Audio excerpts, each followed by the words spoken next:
Module 2 Requirement Gathering. There will be 4 lessons.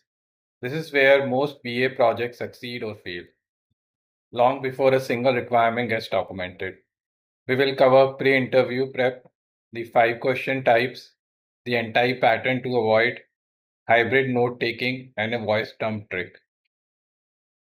And finally, the 5-step synthesis method that turns 10 interviews of noise into a clear signal. Let's get into it. Pre-interview prep with Claude. Most BA walk into a stakeholder interview with a generic questions list and lose credibility in the first 60 seconds. We are going to fix that today. By the end of this lesson, you will have a 4-part prep framework that produces a 1-page brief in under 10 minutes, and stakeholders will walk away thinking you have been studying their world for weeks. Let's take, for example, 2 BA walks into the same room. The unprepared one asks generic questions, misses the domain language, and loses credibility in minute 1. Stakeholder quietly write them off. The prepared one asks role-specific questions, speak the stakeholder dialect, and earn trust before the coffee gets cold. Same person, different prep, different outcome. Prep is leverage, and Claude makes prep so cheap that not doing it becomes inexcusable. There are 4 prompts in the prep framework.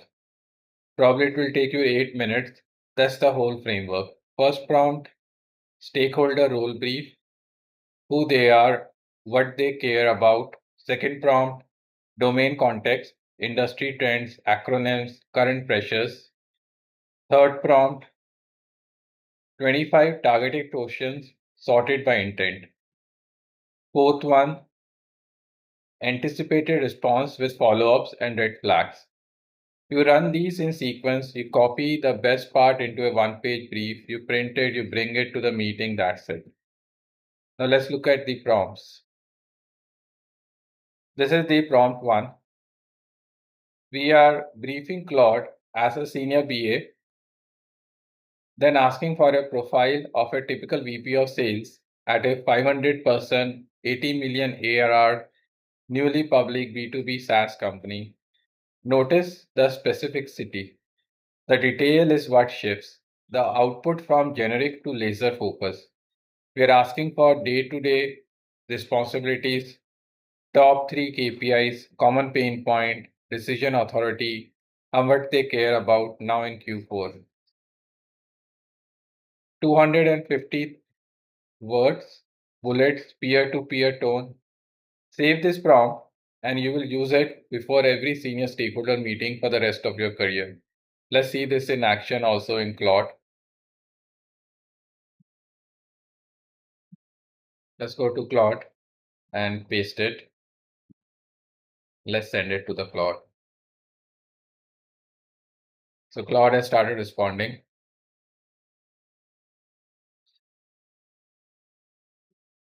So it says, what are the day-to-day activities? What are the top 3 KPIs? What are the pain points? Decision authority?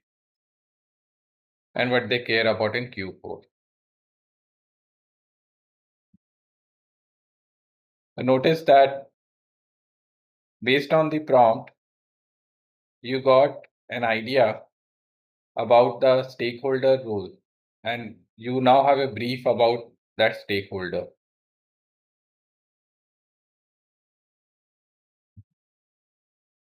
The next one is domain context. This is the second prompt. This one shows up the gap between what you know and what your stakeholder lives. Top 5 industry challenges right now. The tech stack beyond Salesforce. Key acronyms like ARR, CAC, NRR, PLG defined on the first use so you can speak them confidently. Recent buyer behavior changes, and this part is critical for TechCop. The specific pressures on new public companies. One-page brief, bullets only, read it twice before the meeting. Let's see this also in action. This is the prompt.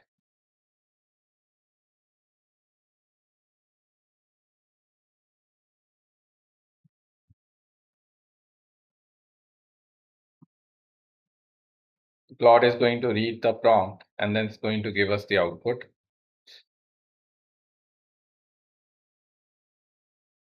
Still working on that. Starting printed.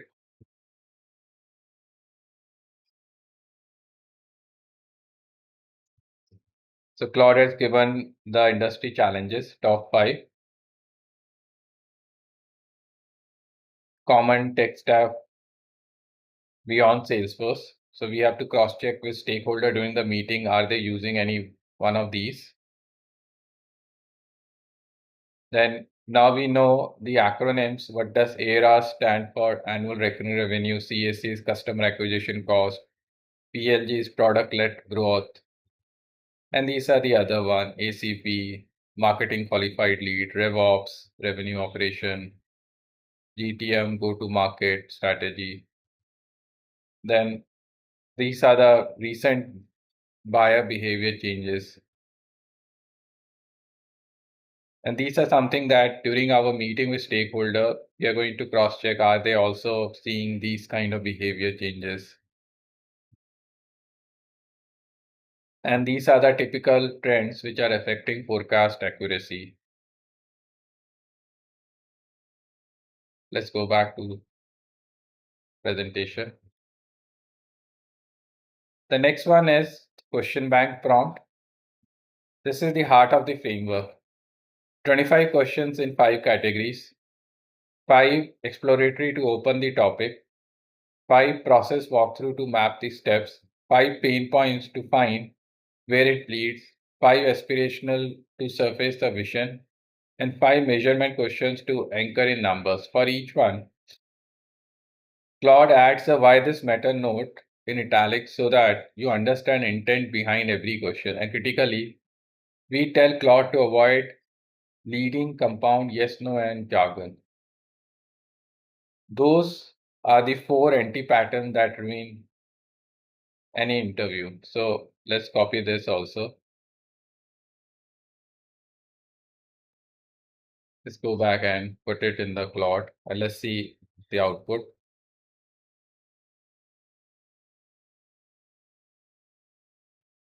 So Claude has started giving us the discovery interview questions because we specify the person. This could be fictitious person. Then these are the pre-interview notes, category 1. So we can ask them a question. If you have to describe your sales team biggest operational frustration right now, not a market problem, internal one, what would it be? Then it also tells me why this this matters for us. Then these are the 5 questions. Then we ask them to give us a process walkthrough.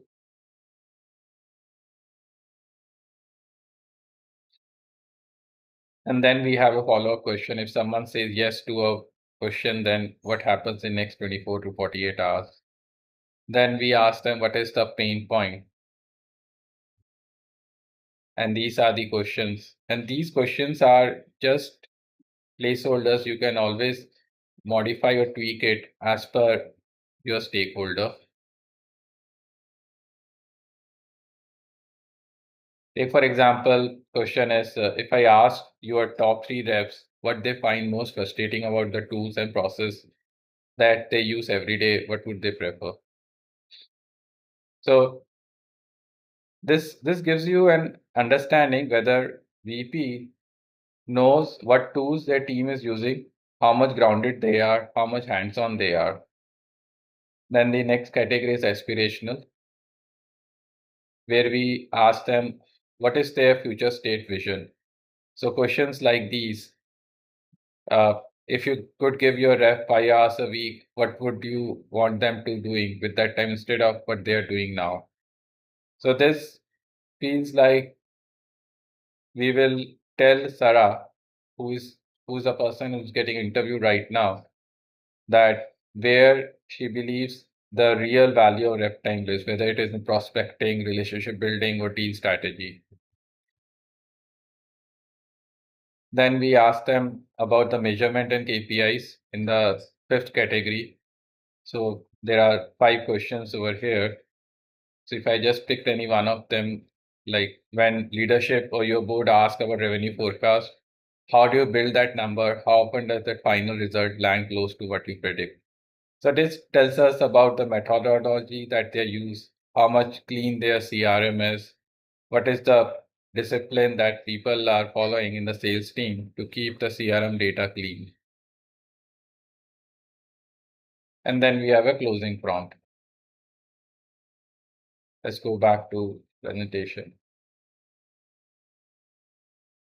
So this is just one of the sample questions, like we can ask, walk me through what happens after prospect fills out a demo request. So based on the output, whatever we will record that output, whatever has been told in response to these questions, which will help us to design the solution.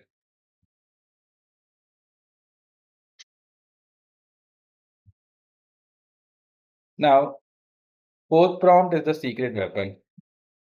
For each of your top 5 questions, Claude predicts the 3 most likely responses Sarah would give based on her role, her company stage, and the board pressure she is under.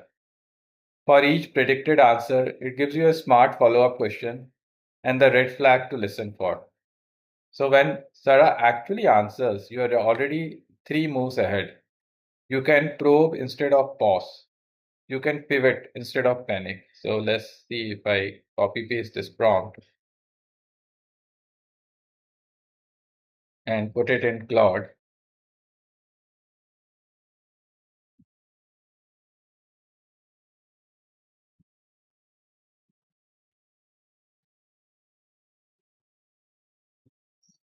Now for each of the questions, Claude is going to predict what the response would be.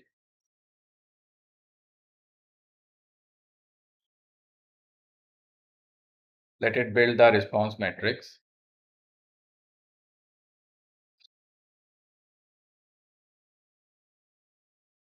So take, for example, the process walkthrough.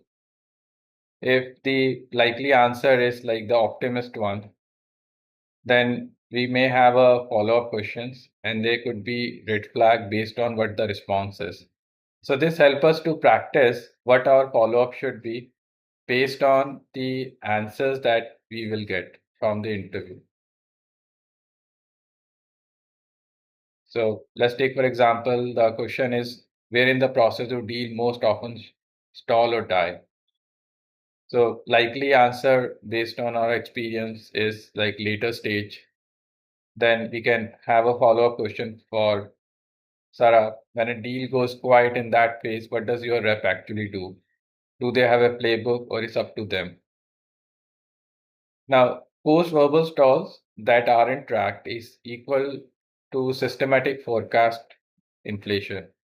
So take, for example, deals living in closing for 30 plus days are almost certainly padding the pipeline number she's reporting to the board. So based on the actual answers, we can feed it back to the Claude to find out the red flags and we can let her know. So these are all the questions as such. Like it's just for aspirational, we have one. Then for pain points, these all are the questions. And then we have the follow-up question. And then the red flags also. Let's go back to presentation.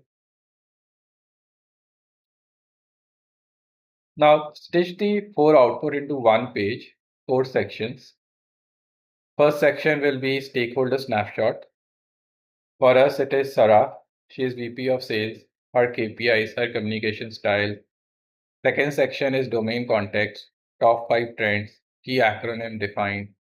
Third section, the interview plan, opening 3 minutes, top 5 must ask for 25 minutes.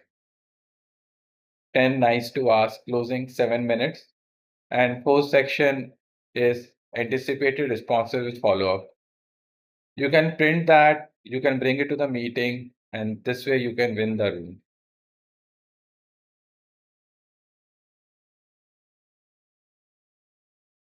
Now, how to review the output?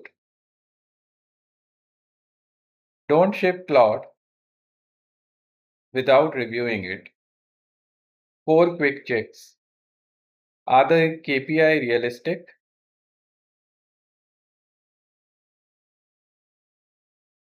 Do the question actually fit your interview goals? Are the anticipated response plausible given what you already know? And are there any factual mistakes you can spot? When you find issues, give Claude specific feedback like refine question 6 through 10 to focus more on code to cash bottleneck because Sarah mentioned pricing approval delays are her number one frustration. Specific feedback get you specific improvement. Now these are the action items.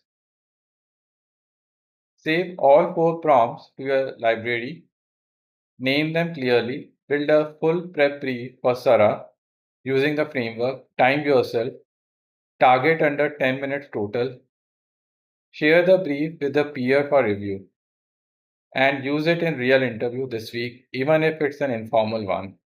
The framework only prove itself when you put it into a practice.